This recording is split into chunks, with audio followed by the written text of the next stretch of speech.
pupuntahan natin ngayon yung ano, yung area. Kasi may i-update ko pala kayo, may nag-invite kasi sa akin.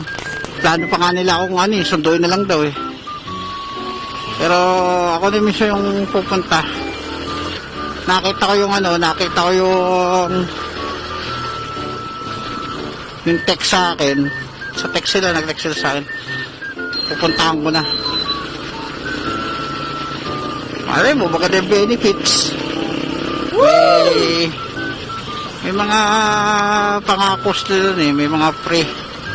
May mga free. Free foods. Pupuntahan ko muna. Malapit lang naman ako. Sayang din.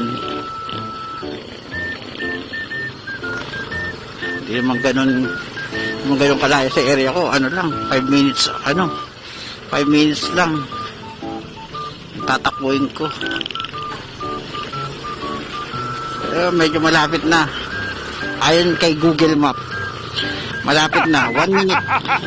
Ano tayo sa pupuntahan ko.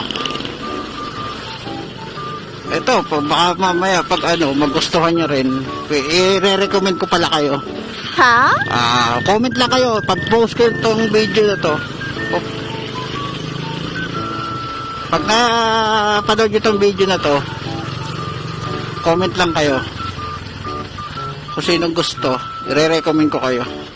Wait so yan, ito siya, ito na, yan. Andito na tayo. So kung sinong gusto, sabihan nyo lang ako. Kaya nakarating na tayo. Ito yung tinag-text sa akin eh. Sabi dito sa text, congratulations, ikaw ay napili ng Mandaluyong Mental Hospital para matry ang kanila bagong facility. 30 days stay. 30 days stay with free meals and straight jacket. May libre pang jacket. Lila si Kuya Will namimigay. May jacket pa kayo. Ayun, sabi susunduin ka namin mamayang 1 PM. So enjoy. So hindi na ako nagpasundo. Ako na mismo pumunta. Medyo maaga pa nga. 1 PM sinabi pero 11:44 pa lang. So, kung sinong gusto, comment lang dito ha. Gago! Tapos ang video ko na to, mag-comment lang kayo kung sinong gusto nyo pumunta rito. Okay, sige.